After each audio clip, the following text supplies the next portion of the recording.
Well, we are so glad to have all of you back. I hope you've been enjoying the morning so far. Great information, great people, and a lot to cover in a day, I know. And and we're going to get into some stuff that's very impactful, both in Idaho and around the country, from three of my favorite tax people from Idaho and around the country. Um, this group of panelists are not only experts in their fields nationally and in states and in Idaho in particular, but there are three people that I really rely on heavily when there's things that I need help with, when I'm looking to have insight and knowledge to something that's very complicated. These are the folks that I often lean to, and I'm so glad I can have them here on one panel because there's just a lot to cover. And I'll start by introducing Jared Walczac. He is with the Tax Foundation in DC. The Tax Foundation, similar to the ATI, is an 80-year-old organization. They've been around a long time, have become the trusted source in DC as it relates to tax policy, a nonpartisan group that works largely with a whole host of members, a whole host of media, a whole host of legislators, both federal and on the state level. And we would have loved to have him here. I know one of his goals is to tour, I think, all 62 national parks. I don't remember where your count is, Jared, but I think Mark Wynn had planned to at least knock one out here in Idaho for you. And I hope we can do that next year when you're here. Um, Nikki Dobay, she's formerly with COST, or the Council on State Taxation. Nikki, you've joined us. Tell me if I'm wrong, but I think this is the third year. So you are a regular here in Idaho and at the conference, providing perspectives on how some of these federal changes translate to the state level, what they mean, some of these initiatives, some of these referendums, various things that can be hugely detrimental to our economy and to industry and to individuals. And you're at the forefront of so many of those, including those that have come through Idaho and given help and support and letters here, which have been greatly appreciated. Um, Lastly, Mark Wynn, who is also on the Associated Taxpayers board. Mark is vice president of tax at Lamb Weston, and has also been with two other publicly traded companies in Idaho and Ohio, with 20 over 22 years of tax experience. He has his BS in accounting from accounting and in tax from Brigham Young University, and is a licensed CPA in Idaho and married with 4 children. Mark, in addition to supporting a whole host of organizations, is a board member at the Associated Taxpayers, is a board member at the Association of Commerce and Industry, and was very involved in the complexities of TCJA when we were working on the international provisions of the TCJA 2 years ago. He worked through issues that very few people in the country could, and was of great impact and importance for Idaho. So we have a very, again, distinct group of folks here with us. And with those introductions, I'm going to kick things off to you, Nikki, and kind of, let's get us going. All right. Thanks, Miguel, and thanks for having me once again. It's great to, I won't say be there, but be here speaking with you all.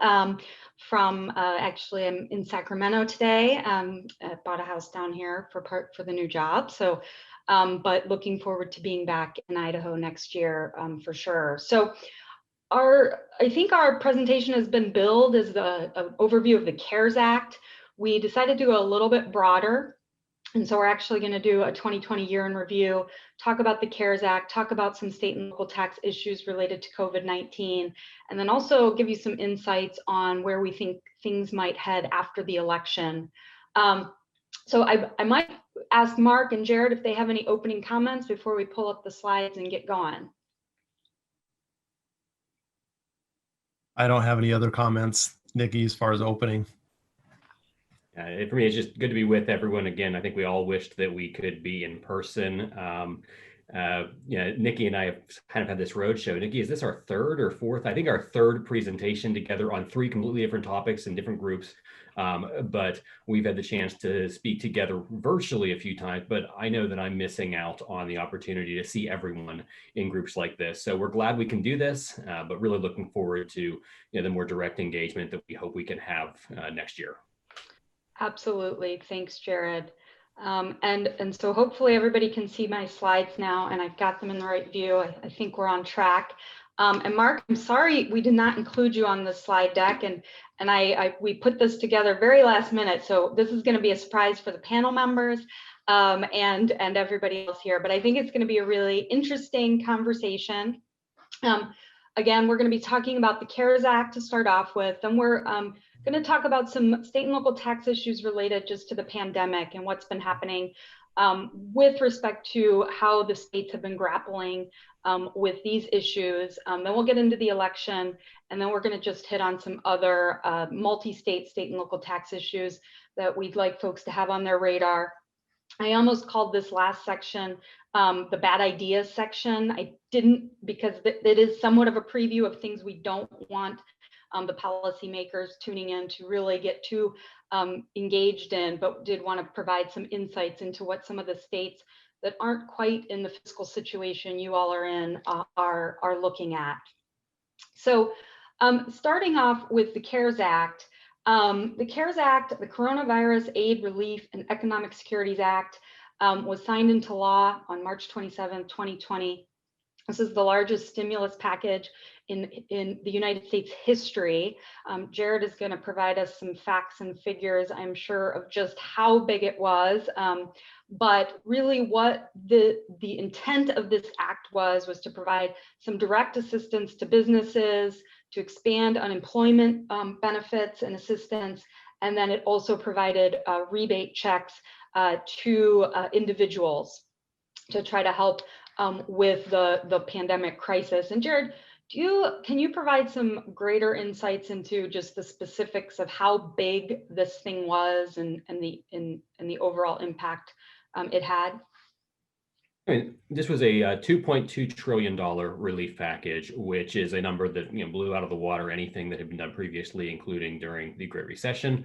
Of course, sometimes now that number seems like it's not that crazy because we talk about other proposals that have been on the table, like the more than $4 trillion HEROES Act, and suddenly $2 trillion doesn't seem that big, but it's really large. And I think for a lot of everyday taxpayers, the only recollection of what the CARES Act did is that direct rebate check, at $1,200. But you often hear this, all we got was $1,200. But of course, this is a really substantial package. It included, and we'll go into some of this, but the $600 a week pandemic unemployment assistance above and beyond the normal unemployment compensation that individuals laid off would receive.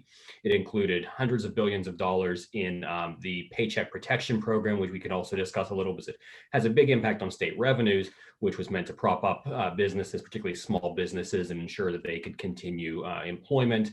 It has a lot of money for direct assistance for governments to be able to respond to the pandemic. There's a lot of moving parts in this and some changes in tax law as well, which we will spend some time on, that are designed to help the economy at least get through the worst of this, and then hopefully see some rebuilding as we start to see an epidemiological as well as economic recovery. Thanks for that. All right, so as Jared mentioned, we are going to get into a few specifics of the tax changes, and Mark, I'm going to ask for your thoughts on these next couple of slides as we go through them. We are focusing today on those changes related to generally C corporations, as opposed to some of the pass-through issues. And so, but to start off, so what changes did the CARES Act make? Well, I don't know if you guys all remember, a couple of years ago we had this thing called the TCJA, which was the biggest change to the Internal Revenue Code since 1986. That happened in 2017. A lot of those changes went into effect in 2018. And we had some pretty sweeping changes on the corporate income tax side.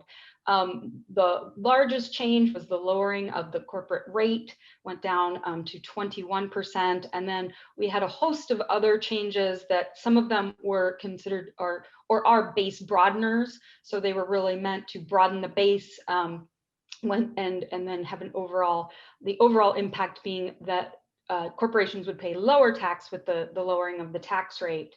A few of the changes in the TCJA were that actually were significant base broadeners were actually rolled back with the CARES Act. And again, as Jared mentioned, this was really meant to help stimulate the economy and help some businesses that were going to be in some dealing with some challenging financial situations. The two issues that we'll focus on primarily will be the net operating loss provision changes to IRC 172, and then the business interest limitation provisions of IRC 163J. The CARES Act also did provide some payroll tax credits, and as well as the ability to defer some payroll tax payments. And then there were some additional changes to the bonus depreciation, business loss provisions under IRC 461, as well as the alternative minimum tax. Before we get into the specifics of the NOL and 163J provisions, Mark or Jared, anything to add about just the overall changes we saw with the CARES Act to these TCJA provisions? Yeah, Nikki, I liked how you emphasized the TCJA base broadened taxpayers in a lot of ways. Of course, there was a rate reduction that was a substantial offset to that, and the NOL and the 163J and the 461L are provisions that tighten up the basic, again, and so bring back some of that base, not all of it, but some of that base back that the TCJA broadened.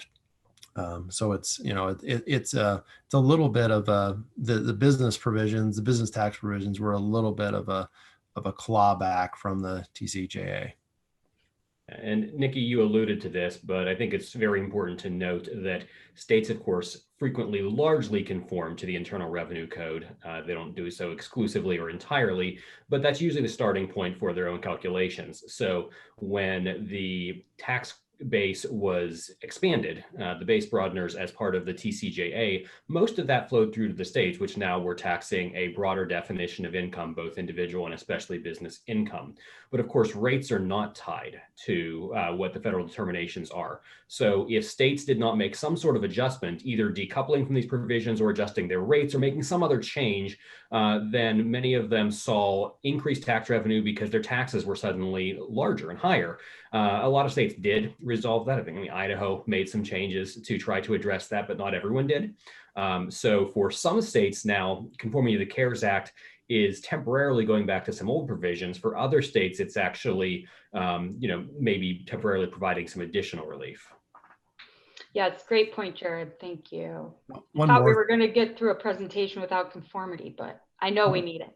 Yeah, one more thing I wanted to add, Nikki, too, and this impacts state budgets also, is there are some individual provisions that also provided some additional deductions or tax relief for individuals that are in the CARES Act. There's some retirement distribution provisions that provide some tax relief, and charitable contribution deductions that are boosted for individual taxpayers. So there is also some individual provisions in the CARES Act that will apply to a lot of the Idaho taxpayers. All right, so again, we're going to just get into the weeds a little bit on a couple of these provisions, because these are the ones that probably got the most attention in the business community, and as Mark discussed, really did provide some additional relief to taxpayers. I think the most notable one were the changes to the net operating loss or NOL provisions found in IRC 172. So going back to the TCJA, what we saw was the elimination at the federal level of the ability to carry back your net operating losses. Previously, you could carry those back for a limited period of time. And it also imposed a 80% cap on NOLs. The pro-business change to the TCJA was it eliminated the carry forward period and made that unlimited. So while under the TCJA, the NOL regime is essentially you can take 80% of your net operating losses every year, and then you get to carry forward anything that's remaining for an indefinite period into the future. So really the issue with NOLs at the federal level under the TCJA is more of a timing issue as to when you're going to get those NOLs, but you're going to get them at some point. With the CARES Act, what we saw was the reinstatement of the NOL carryback, and we now have a 5-year carryback period. This is temporary, only for tax years 18, 19, and 20. And then we also see the elimination of that 80% cap. So now under the CARES Act for these limited years, we have no cap. You get the carryback, and you still do get the unlimited carry forward. The state level, as Jared alluded, has very different. This has a very different impact at the state level because of how states conform to the federal code. Most do conform in some ways. However, when I was at COST, we set out and did a 50 state or 45 states, the 45 states that impose an income tax review of how the states conform to the Internal Revenue Code Section 172. And it turns out not all that many states actually conform to this one. The states really have taken it upon themselves to create their own carry back and carry forward rules. Idaho in particular does allow a 2-year carry back. That is capped, however, and then you all have a 20-year carry forward. So this particular change in the CARES Act had no impact on Idaho. And again, it had actually very limited impact on any of the states because there's only, I believe, just 1 or 2, maybe 3 states that actually conform in some way to 172J. So Mark, was this a change, I assume a welcome change for corporate taxpayers? Were you as excited as, I feel like a lot of folks got when this one came through? Yeah, well, fortunately for us at Lamb Weston, we continue to be profitable, and so this provision is not necessarily exciting to us.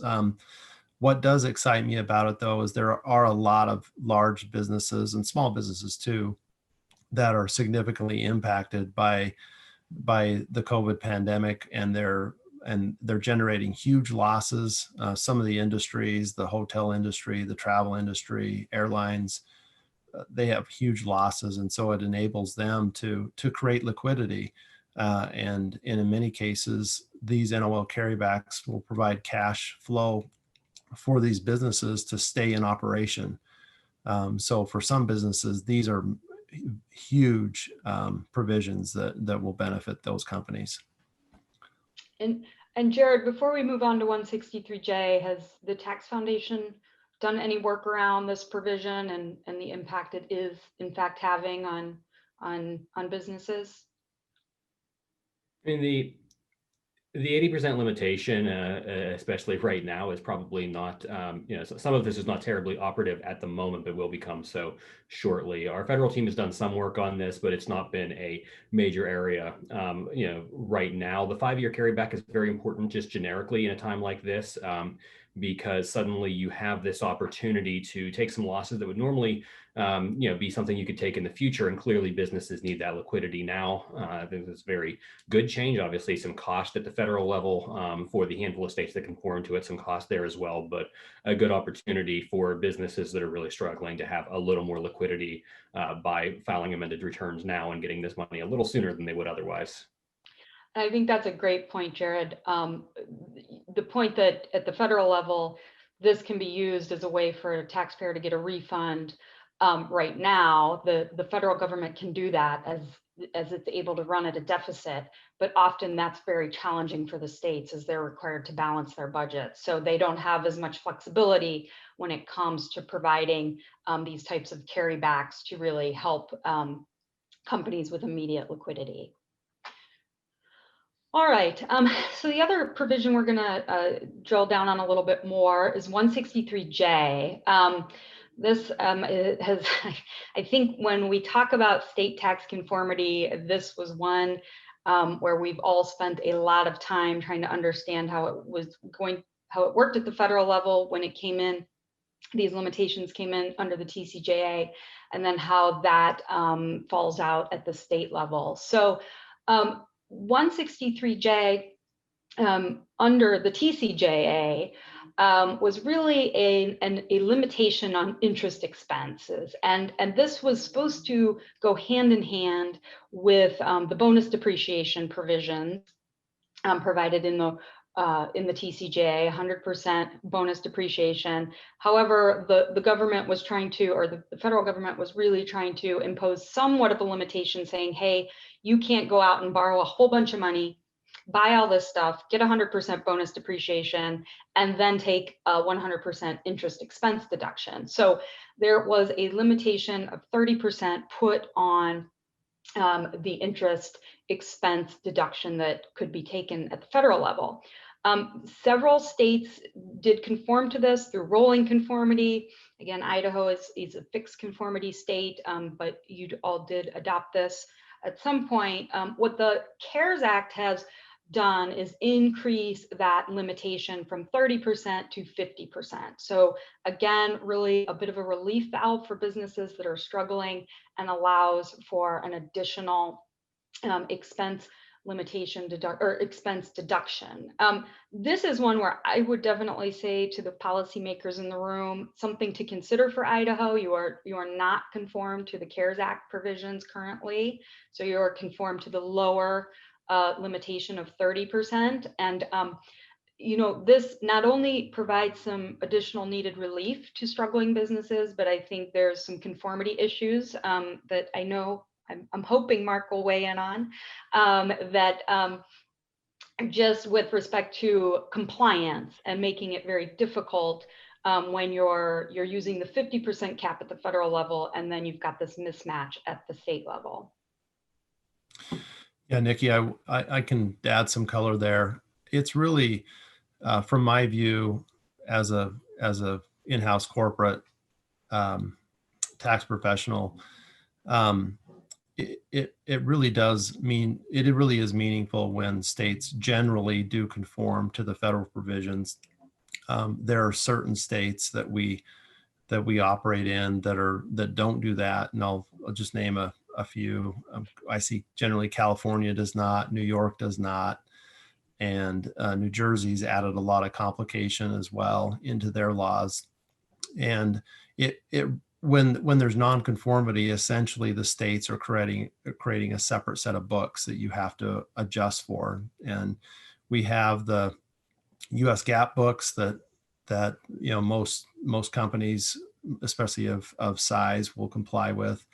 And then you've got the federal set of books, the federal rules. And then when states don't conform, then you essentially are creating a new set of books for that state.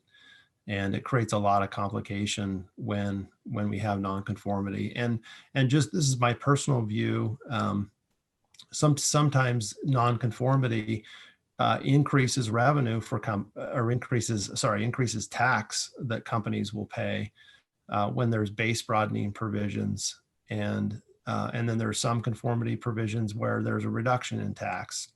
This particular provision, 163J, is the initial one with the TCJA was an increase in tax, and then this rolls back some and provides more relief or to companies. And you know, my personal view is that it's that even for provisions that increase tax for my company and other companies, I would rather I'd rather generally have conformity, and for certain provisions pay more tax, and have that simplification. and I think I echo a lot of views of different professionals that conformity just significantly reduces complexity for companies to have to comply with compliance. And Nikki, you thought you were going to avoid the conformity conversation today, but I would also add to what something you said earlier. You talked about, some of the logic of why this was in the TCJA, and the sort of double dipping element of this, that if you're borrowing and also getting the the full expensing provisions. There's another element too, and that was Congress's belief that there was an existing disparity between the treatment of debt and equity financing. Just because deductibility of debt financing, and there's not something really comparable on equity.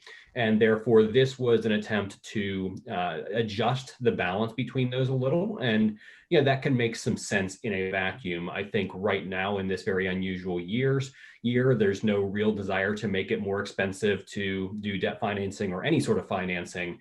So it made a certain amount of sense that Congress, under the CARES Act, would say, we are going to change this limitation, at least temporarily. And the states that have conformed to the 30%, it makes a lot of sense, both from a compliance standpoint and an investment standpoint, to increase to the 50%. And of course, a lot of states just never got there in the first place. They don't have this limitation. Right. And I just want to go back to a point Mark made about conformity. And 163J, the states that weren't conformed to 163J, that caused all sorts of complexity.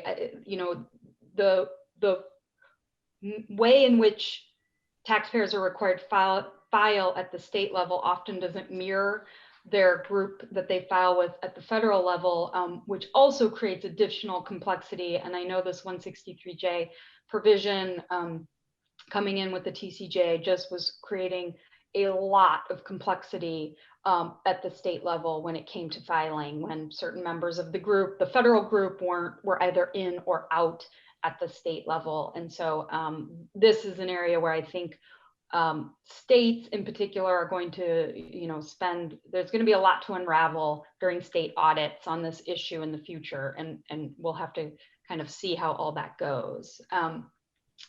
This slide, just want to bring to your attention, and Jared and Mark, if you have any thing to add about the bonus depreciation or AMT credits, please do chime in. This is really just a chart to show what the TCJA did and how that then changed with the CARES Act, but really just in the materials for your information. And I don't have anything specific to add on this one, if either of you do.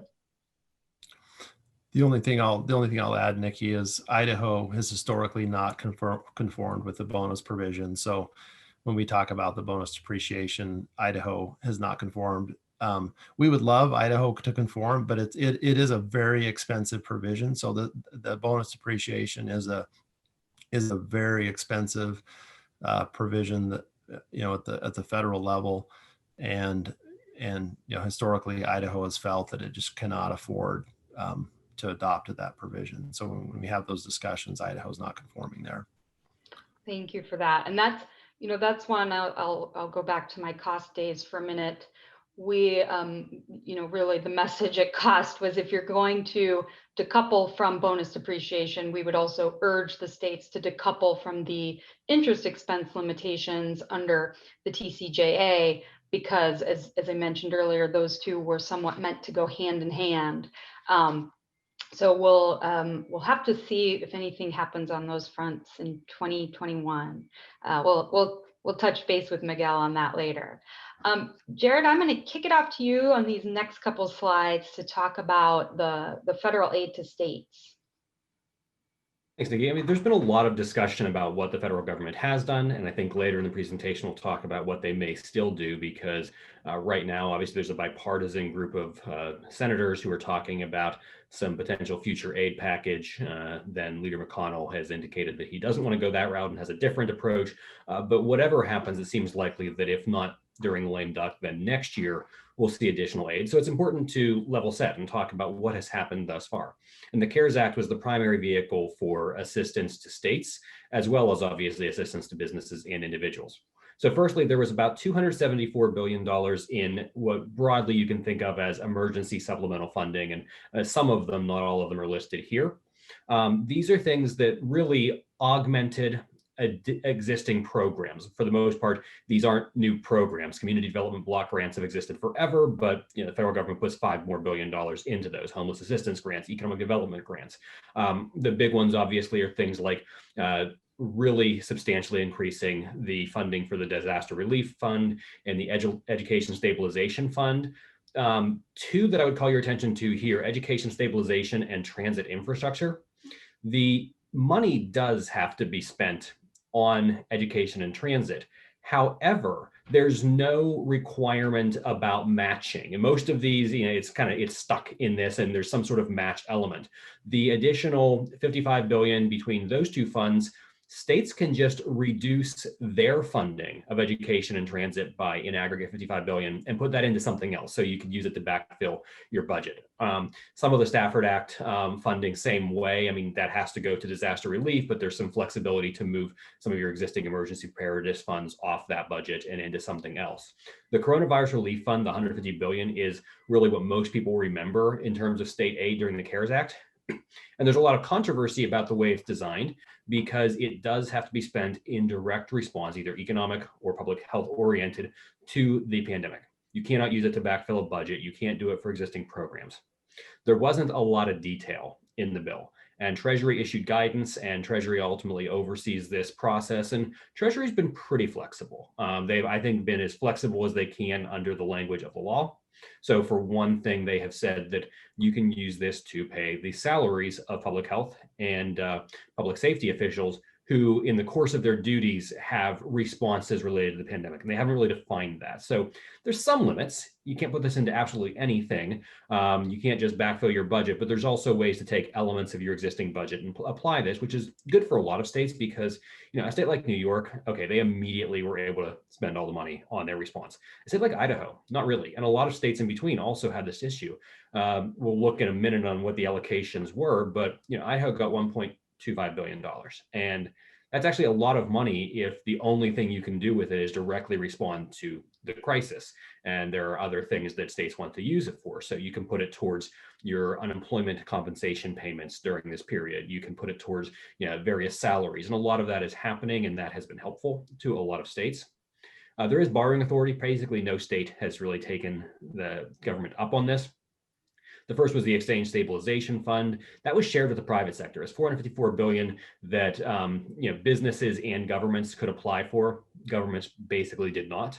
There's also the Municipal Liquidity Facility, which is not new, but was substantially supplementally funded in the event that states or local governments needed to apply for it. Local governments obviously have more flexibility on this than states do. State balanced budget requirements generally mean that you're not going to extensively use a federal borrowing program, but it is out there. I think New Jersey has used it. Others have looked at it. And then there's this FMAP increase. This was actually mentioned in the previous presentation. I tuned in toward the end, and there's been this additional match on Medicaid. And this also has a significant flexibility element to it. There's some fungibility, that the additional funding that Idaho and other states got for Medicaid means that you can actually withdraw some of your funding and put that towards something else. So that has been an important way of funding. It's actually one of the primary ways that states got additional money during the Great Recession from the federal government, actually, was those increases. And I think, Nikki, you've got the slide deck, so would you mind going to the next slide quickly? And I just wanted to look a little at the coronavirus relief, the CRF funding. So this is the 1.25 billion. You don't have to worry about any allocations. Other states, you can see the graph here, how complex it gets when different local governments have their own authority. Part of it goes to the state, part of it they get to keep. There's no jurisdiction in Idaho large enough to get its own funding. So all 1.25 billion, which was the floor, every state got at least that, went directly to state government. Again, mentioned significant flexibility compared to at least what the text of the law said, not unlimited. So West Virginia has been arguing that They need to build additional rural roads. And theoretically, if people get COVID-19 and live in rural areas, then those roads could mean faster ambulance access, and therefore they're COVID roads, and you can use the CARES Act funding. I am skeptical of this, but most states have been a little more reasonable. And I think from what I've seen, I haven't followed it closely, but Idaho is taking a more reasonable approach on how this is used. There is the issue that theoretically right now it has to be used by the end of the year. And there's a question of whether Congress will allow that to be extended a little. Jared, question for you on that. Have you seen any states use the funding to provide better infrastructure for, say, internet in rural communities? I know with a lot more people working from home, this has been an issue. Has that been an area where states have used this money? A couple of states have explored it. There was a question about whether it was a valid use of the funding, because is it a direct economic response to the pandemic, or is it economic development for the future? The biggest impediment, I think, has been the timing of the projects, given that the money has to be spent by this year. A lot of those projects were not shovel ready, so I don't think it has been a significant utilization. But I do think, I couldn't cite examples, I think a few states that had existing initiatives have allocated some of the funding for that. And there's also additional rural broadband funding in most of these additional relief packages that are being considered by Congress right now. Thanks. That just curveball, but just something I've heard about. So Mark, any thoughts with respect to Idaho's, what they've received and what you've seen here on the ground, or anything on that?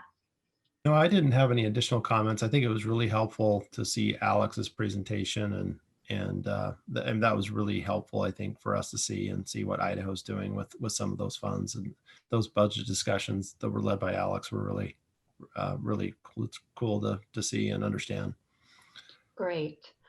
All right, so now we're going to move on to just generally how the pandemic has impacted the federal and state tax policy. We just spent a lot of time going through the CARES Act, and really that's what we're talking about when this slide references phase one. So as we saw, the nation really shut down in mid-March. The first step was the government coming in and passing the CARES Act and providing this funding and stimulus that was needed. So what we really want to think about now with respect to the rest of the presentation is phase two. And because this is the one question is, will we see another round of federal aid? I think Jared's got some thoughts on that. But depending on that answer, what will we see the states do, in particular those states where they have significant shortfalls?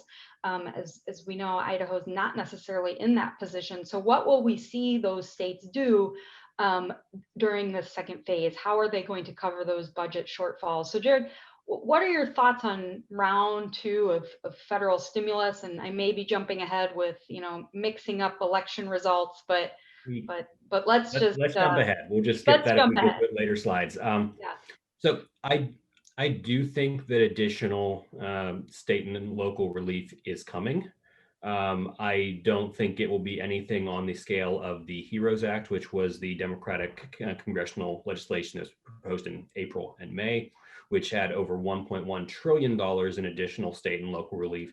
That number just doesn't really comport to what we're seeing in the states now. Not every state is where Idaho is, where they are running surpluses. And of course, even in Idaho, you saw a revenue drop off. It's just, good budgeting, good preparation. You were prepared for something like this. This isn't to say that, you've seen growth, but you've also, I believe Idaho is the #1 state for a couple of things like, migration related economic growth and, growth in a number of industry sectors. So you were really growing rapidly before the pandemic, and you're one of the only states to still be showing some positive indicators even during the pandemic. And I'll tell you, I'd love to relocate to Idaho right now. So maybe others have that same idea. But most states are experiencing revenue declines probably for the current fiscal year on the neighborhood of 7 to 10, maybe 11%. The fiscal year that we closed out previously actually most states did not see a decline in revenue, especially once you account for the shift of income tax collection sometimes into the next fiscal year because of delayed deadlines.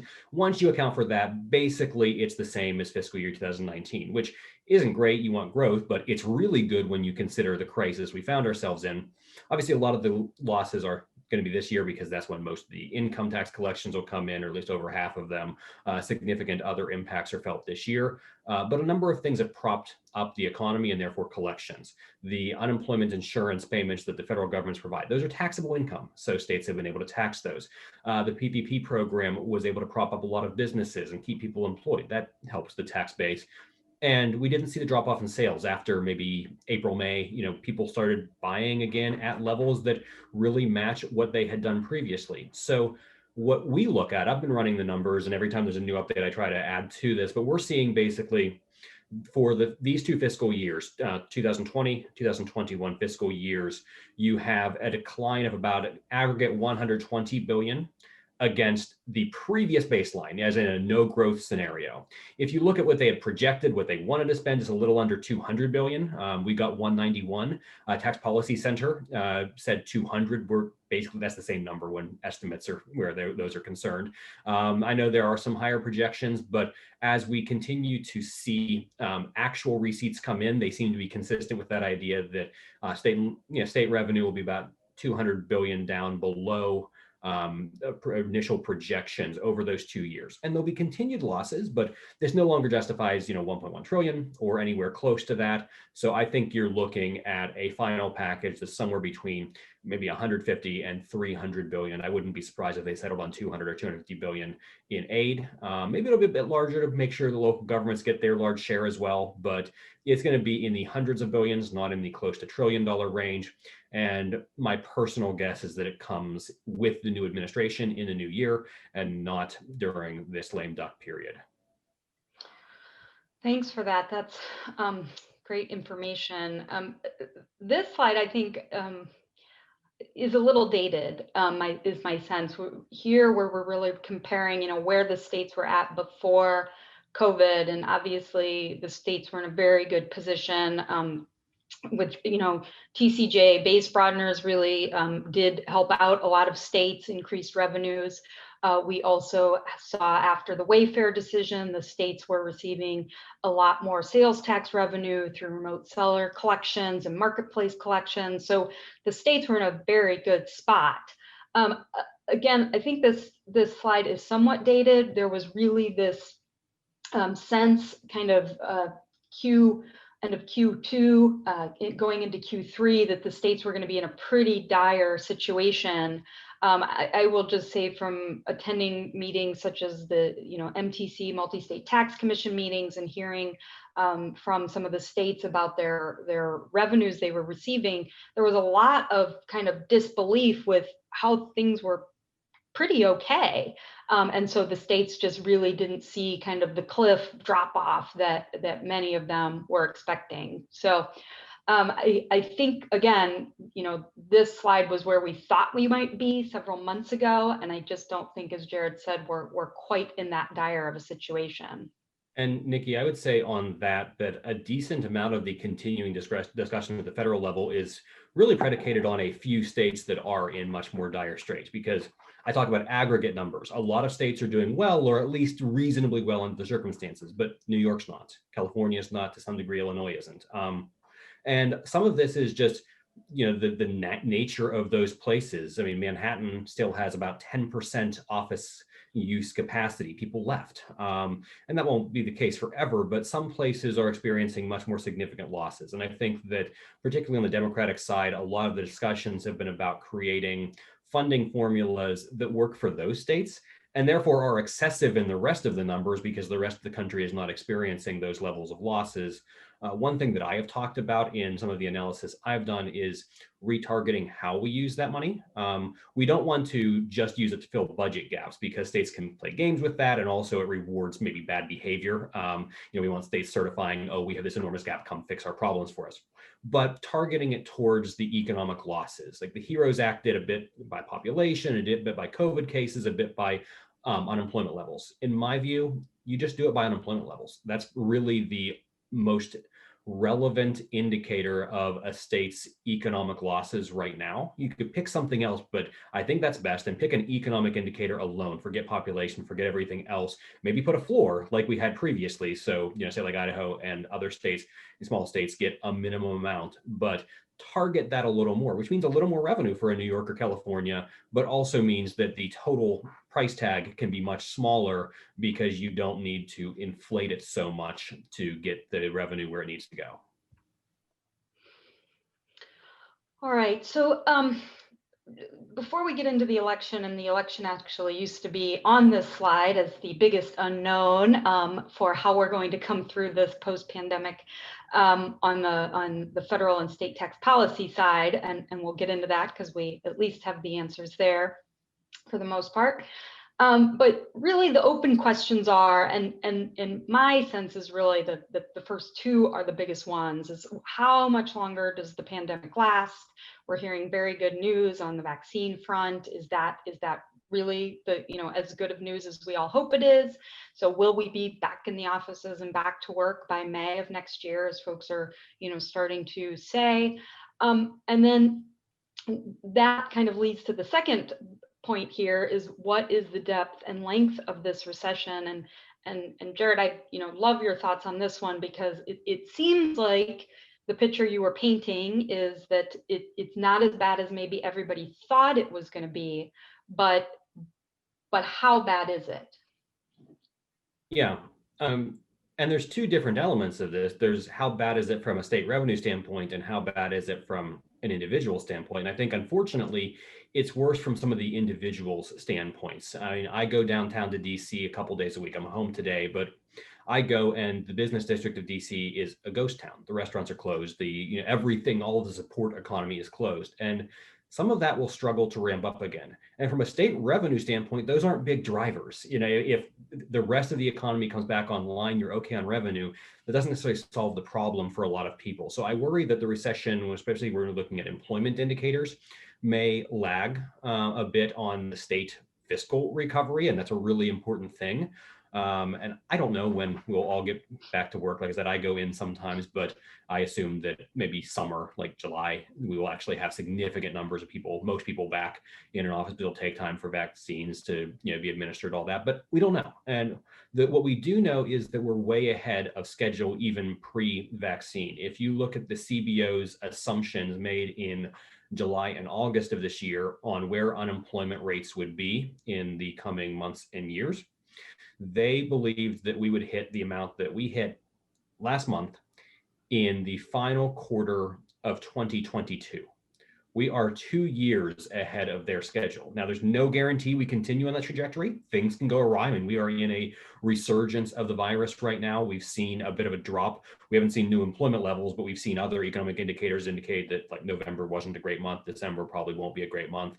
But for now, at least, we're 2 years ahead of the recovery. I think that's at least reason for optimism, especially if we get a vaccine that works.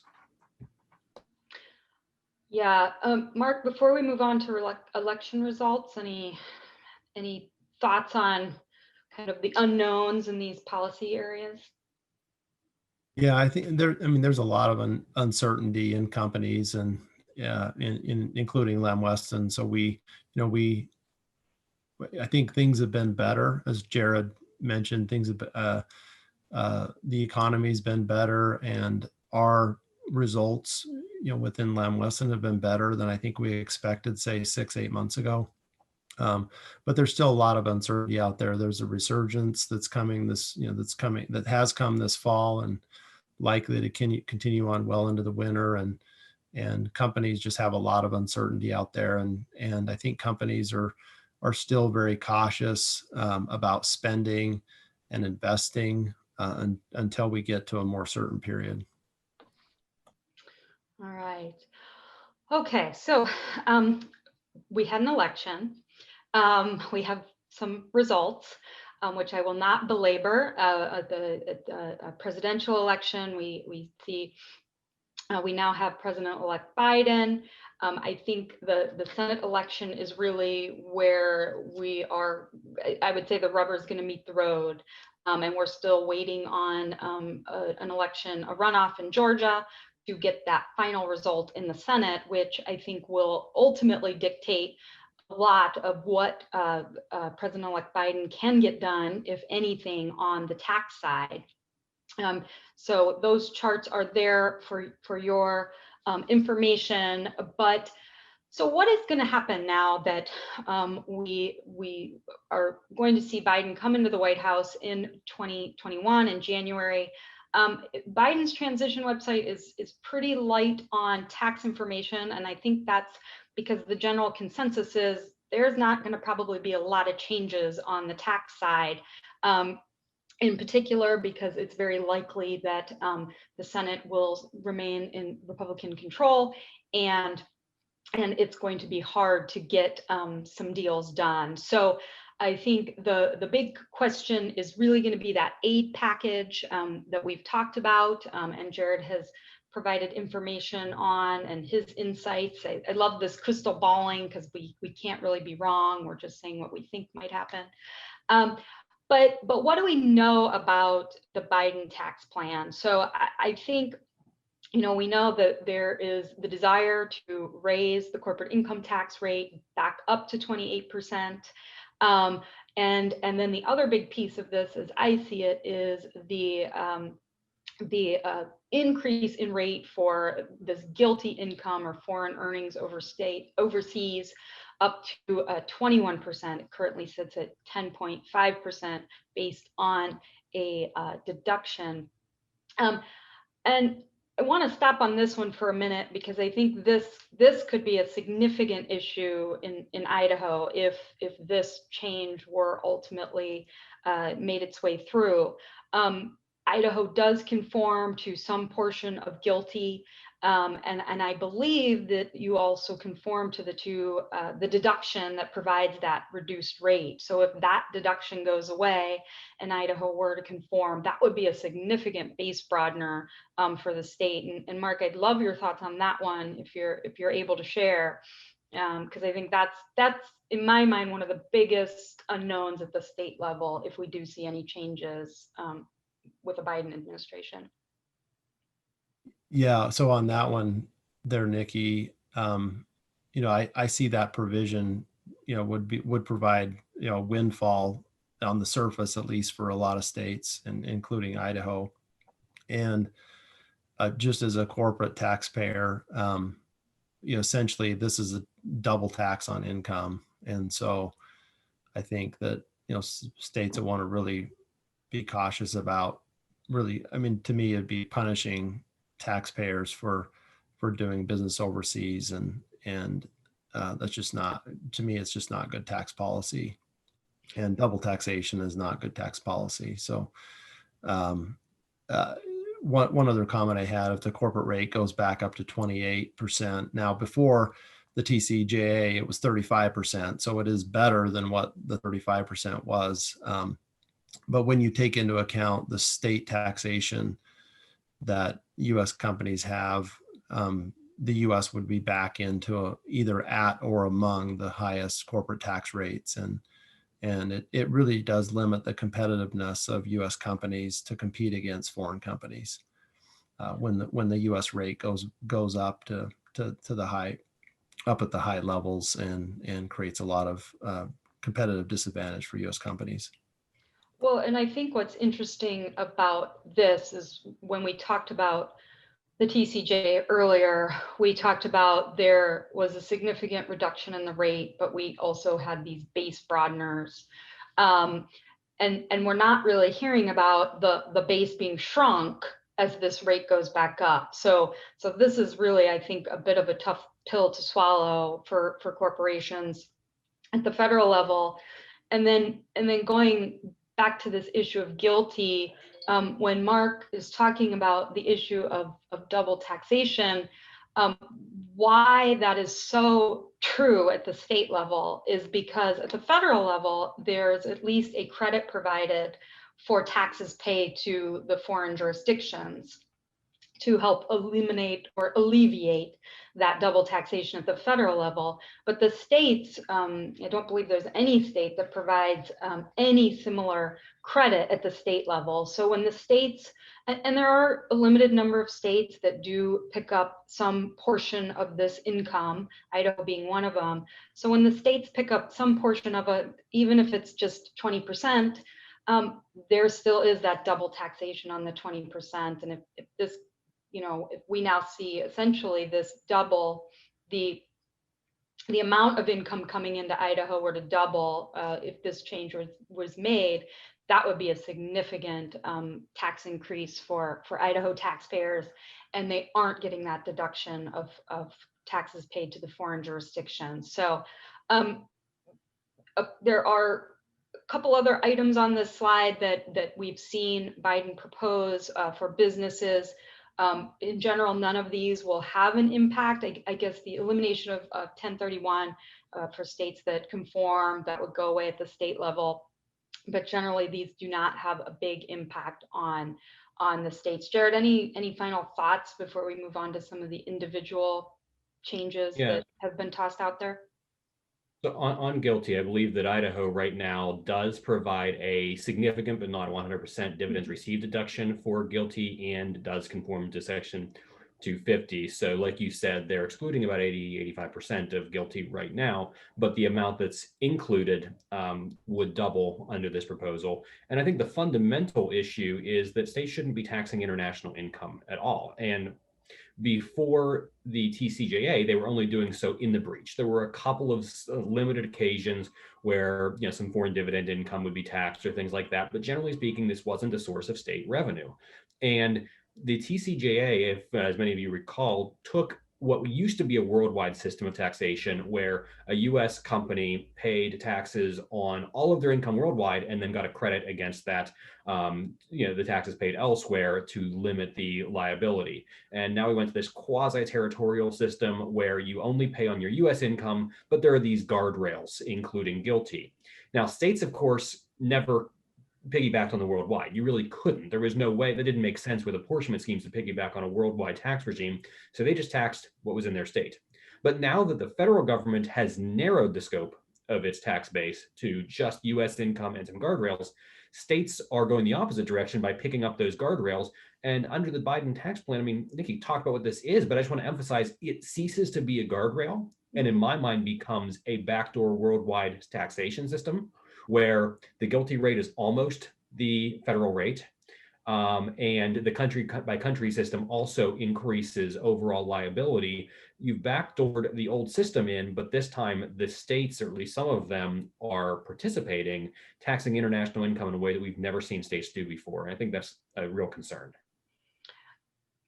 Yeah, Nikki, one thing I wanted to add too is companies are finding that even under the current GILTI rules, that you can have a country that has a fairly high tax rate, say for example Mexico in the high 20s or low 30s, and the GILTI computations are very complex, and there's expenses apportioned against the GILTI income, and there still are elements of double tax even with the current federal GILTI regime, and I think the legislative intent of GILTI was to target very low tax jurisdictions that were significantly lower than the US, but companies are finding that even foreign jurisdictions that have a rate higher than the US rate, there's still an element of double tax on that income. And so this provision just puts that on steroids, that it's instead of a little bit of double tax, it's a lot of double tax.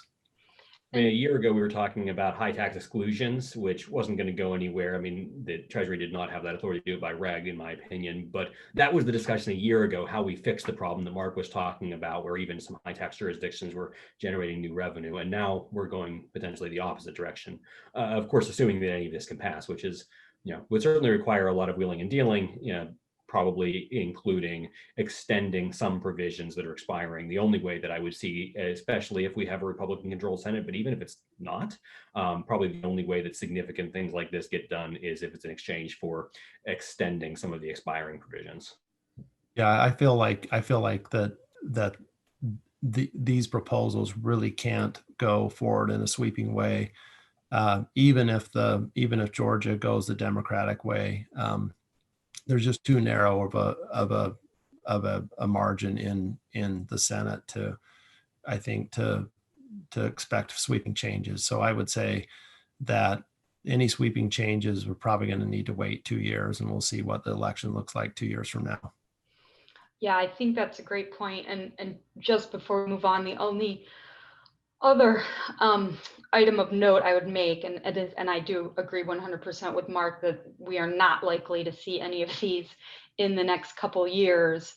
But if for some reason this GILTI change were to come into play, I think that again provides states with a real opportunity, because as companies are looking to invest and foreign companies are looking to invest, as Mark noted, when you put that, if we got the 28% rate, and you have a company looking to invest, a state's tax rate and taxing climate is really going to be important when it comes to where a company might locate. So I think if any of these were to go into place, this would really provide legislators in the state to think about, how does Idaho want to position itself? I think you all do an incredible job of positioning yourself really well. And so in particular, really taking a hard look at whether or not conforming to GILTI or providing that 100% DRD for that income should be kind of top of that discussion list. And Nikki, I'll just add a little bit to that. We operate very significantly in Idaho, Oregon, and Washington. Those are our three biggest states that we have our largest operations in. And just over the last few years, I've seen significant deterioration in business tax policy in both Oregon and Washington. And I've let our company leadership know that we have those environments have deteriorated, and there's discussions and pushes to try to implement carbon taxes in both of those states. And Idaho has held its course to be overall a very business friendly state, from tax policy and environmental other ways. And so I really hope that Idaho can continue its course and keep on the business friendly course, because we have seen deterioration in states like Oregon and Washington, and of course other states. Mark, that is such an important point, and I just wish I could get you in front of Oregon and Washington lawmakers to say those things. So I may be calling you sometime for that, but you are right on. I mean, Oregon and Washington just continue to hammer the business community on kind of all fronts.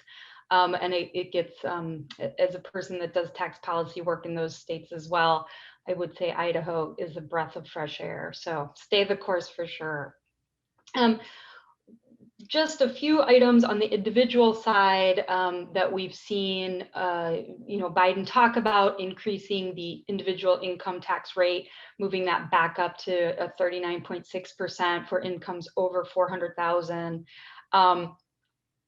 We've also seen some equalization of trying to equalize wage and investment income rates for individuals. So essentially creating more millionaires taxes, some expansion of child tax credits, health premiums tax credits, first-time home buyers tax credits, and equalization of the tax benefits of retirements plan. I don't think we need to belabor any of these points. I think and Jared, maybe you've got some thoughts on whether these probably have a better shot of moving than maybe some of the changes on the corporate side. But I think if we've got that Senate majority, it's still going to be pretty unlikely that we see some of the more significant ones move forward.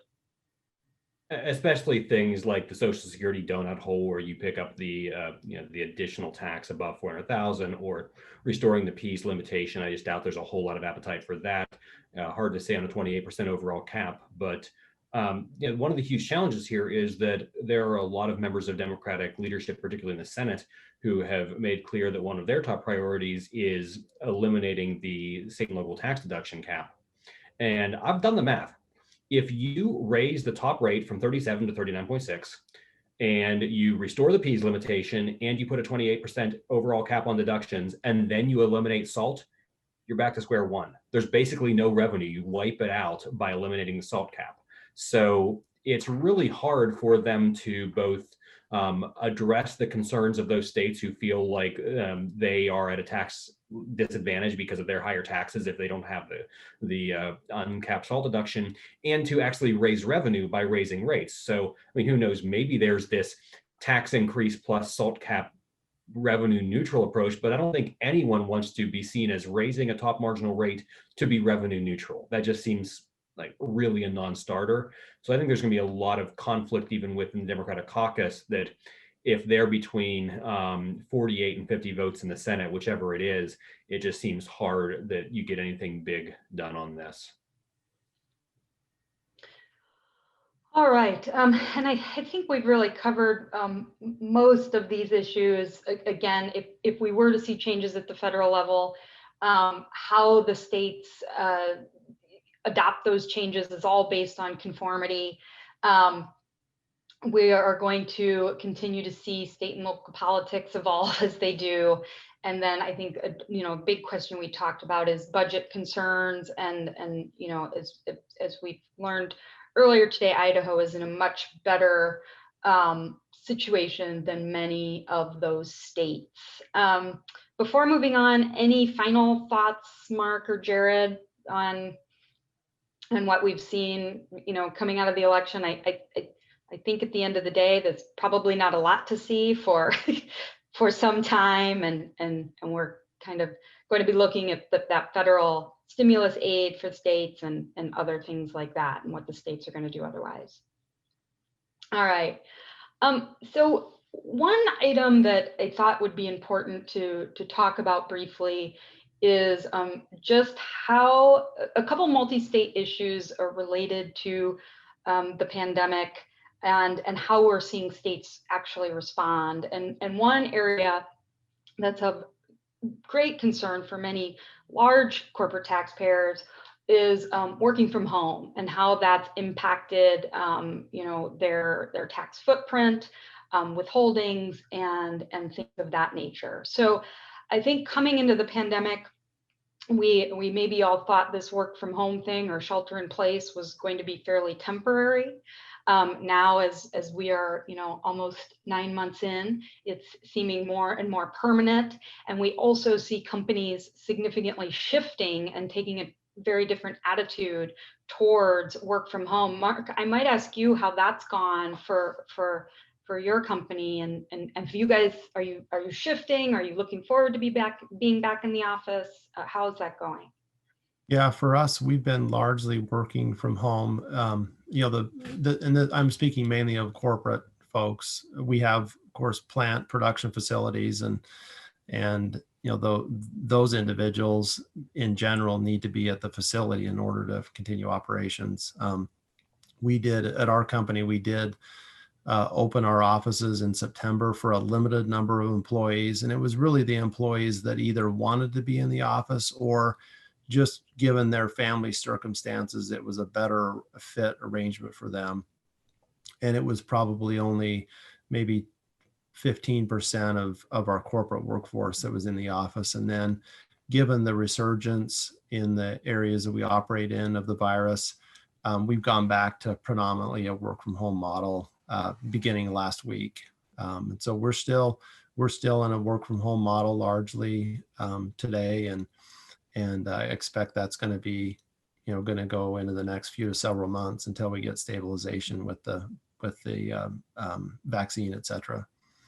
And are there any thoughts that you would shift to allowing employees to permanently work from home, or do you think you'll require everybody to go back to the office at some point? Yeah, there hasn't been anything official in our company as far as any announcement there. I think we're finding that a lot of people feel like they're either more productive working from home, or they prefer to work from home. And so I think, I think our company will maybe rethink our long-term view on that. Again, nothing official or nothing been announced yet. But there's also what I see, there's been a loss of collaboration in the workplace. I think it's hard for a company to maintain the culture that it wants to have if everybody's working from home. I feel like there's also a tendency to go towards silos where teams can work pretty well within their team or remotely, but there's just not as much cross-functional collaboration taking place. And so from a long-term perspective, I think there needs to be some kind of balance, even if there's a work from home element or structure. I think a balance would be meaningful for companies to just be the most effective to operate and collaborate together. I think those are great points, Jared. I know we've kind of seen a trend, in particular with some of the real metro areas, Silicon Valley. You see a lot of those companies moving to a permanent work from home. What are the trends that you've been following or thinking through at the Tax Foundation on this particular issue? Well, the remote work culture is clearly not going away. Yes, a lot of us will be back in offices more regularly, but increased flexibility is going to be available in many companies going forward. And I think a lot of jobs are going to have at least an option for being fully or mostly remote. And we're already seeing commercial real estate prices start to decline dramatically, and the anticipations for what those are going to look like in the future clearly changing. I think everyone's preparing for this, and we're also realizing that a lot of the agglomeration effects can be accomplished in other ways now. We've had to for a year. We've created new networks. So, a place like Silicon Valley, there were a variety of reasons why Silicon Valley was a good place to be in the tech industry, but at some point it just becomes, it's a good place to be in tech because tech's already there, because that culture is there, the people are there, and you want to work in that environment. And now, not only do we have like a dozen other Silicon this or that's that are actually quite nice, but the tech industry is very well positioned to work completely remotely. And I think a lot of those individuals who find themselves in extremely high cost of living, high tax areas, in efficiency apartments, even though they're making $200,000 a year, are going to say, why not Idaho? Or why not anywhere in the country? So we're going to see changes. And obviously, as I know that you have worked on a lot and I've worked on a lot, there are big impacts on taxes on everything from nexus to where your income tax liability is and what's withheld, to, with some states, the possibility of double taxation because of rules they have that care about where your office is located, not where you're working. Yeah, and you've led me right into the point. So you've Okay. gone down the path I hoped you'd go down. I really see this issue having kind of two really important pieces to it. The first is how does this impact the company? And I think if we're thinking about the Silicon Valley company that's now saying our workers can be anywhere, and you have a significant portion of your workforce relocate to a state like Idaho, what impact does that have for the company? So it definitely creates compliance burdens for the company. They've got to figure out withholding, and not many states have put out a lot of guidance on what the requirements are going to be. Again, we're kind of still in this pandemic period where there seems to be a requirement that folks be working somewhere else. So we've got this withholding piece. Then it could create, as Jared said, nexus for the company where maybe it didn't have nexus. And so are they going to have some new tax filing obligations of their own?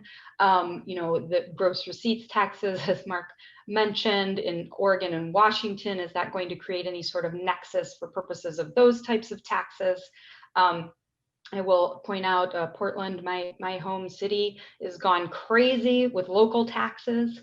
And so, somebody locating in Portland could cause a whole host of issues for a company. And then you've got employment taxes in general, and then interest and penalties. And where this comes is if the company didn't do it properly, they may be exposed to certain interest on taxes they didn't pay and or penalties. the other piece of this that I think is really important and a real opportunity for a state like Idaho is the positive impact that a work from home, the move to work from home could really have for a state like you all.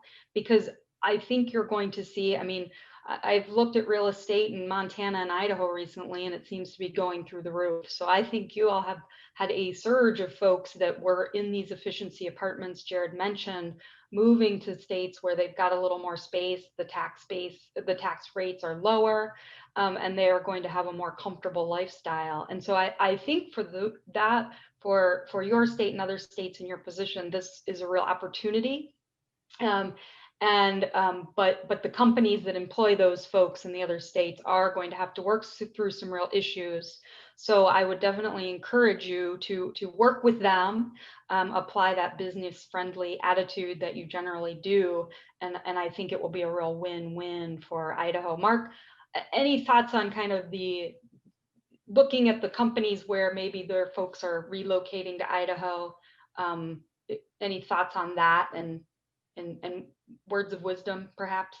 Yeah, I think it's important for companies to make sure that they're aware of where their employees are. In the remote environment, it's easy for HR to hire people remotely, and there can be some significant negative consequences to companies if certain employees may be hired in a certain state, just with the complexity of separate filings or combined filings with states and nexus.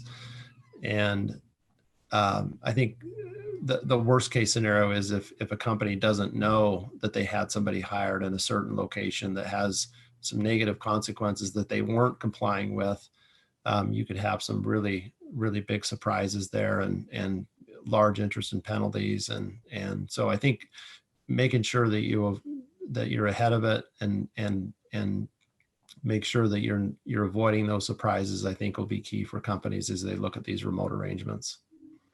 And for a state like Idaho or any other state that wants to be a destination state for people who are leaving some of these, there's an issue that I mentioned a little in passing earlier. It's called the convenience of the employer rule. 7 states have this. New York is most notable for it. There's no one on the West Coast who has it, but I fear it might spread given the pandemic.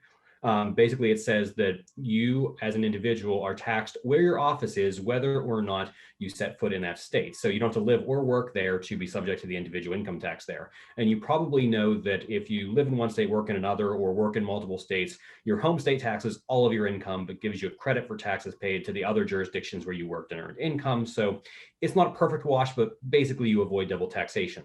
But that's not necessarily going to be the case with someone who maybe is a remote worker living in Idaho, but working for a New York company that only has offices in New York and therefore is assigned in a technical sense to that New York office. New York taxes them. Idaho is probably not going to be inclined to give them a credit for work that is performed in Idaho where they live. So that's double taxation. There's litigation. New Hampshire is suing Massachusetts on this, trying to get the Supreme Court to listen to that. There are congressional solutions that have been proposed. These are uphill battles, but I think that for a lot of states that potentially are trying to bring these individuals in, those are things to watch and maybe for congressional delegations to get involved in. All right, Jared, one bad idea that I'm not sure that we wanted to mention, but that is good because we now only have 2 minutes for all the other bad ideas.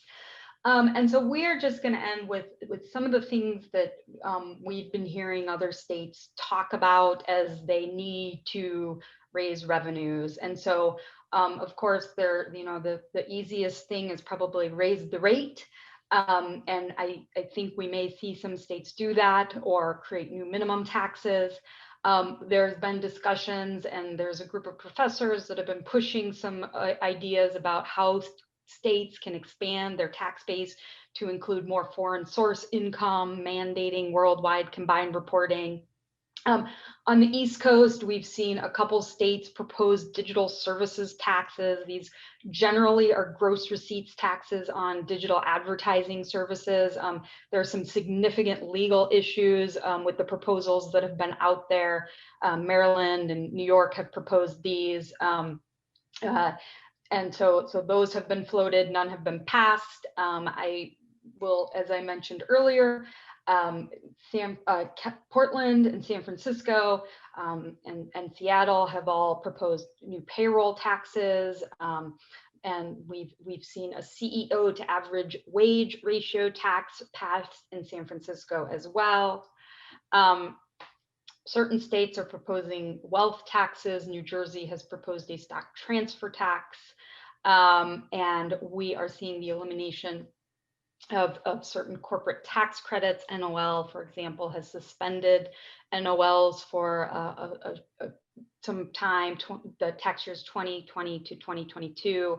And then, we would encourage you, if you have to go anywhere, to really just increase excise taxes. That seems to be something that the business community generally tends to be okay with, and we definitely expect to see a proliferation of those, but did not want to belabor any of those. And I think with that, we have reached our time. And so Miguel will probably be popping in, and we'll see if he has any questions before we all say thank you again. Yeah, well, thank all of you. I will pop in again, and we've all been listening in on this, including Governor Little's arrived here, and we're just talking about some of those bad ideas, Nikki, that you and I and Jared and I think Mark have talked about. And it seems like we have a lot of folks moving here to Idaho because we've got some maybe better ideas or some different ways to look at things, and certainly plan to continue to do so. And I think what we're going to do, since you guys have timed this almost to the exact minute of when our anticipated closure of this was, and you covered such a large breadth of information, some very complex, but some, regardless of how complex, extremely important in our legislature, because some of these concepts, while difficult to understand in some cases,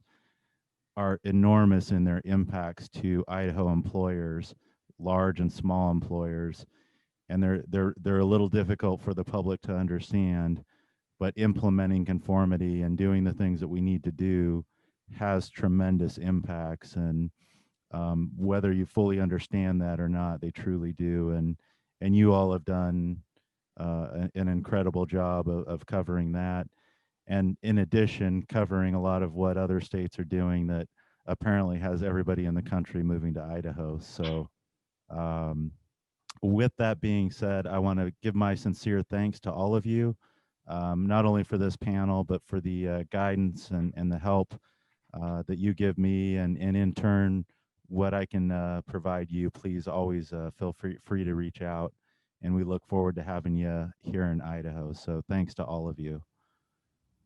Thank you. I'm gonna with that give us a just about a 12-minute break. I'm planning to start right at noon today with Governor Little, so we're going to take about a 12-minute break, and we'll see you back at noon. So thank you, everyone.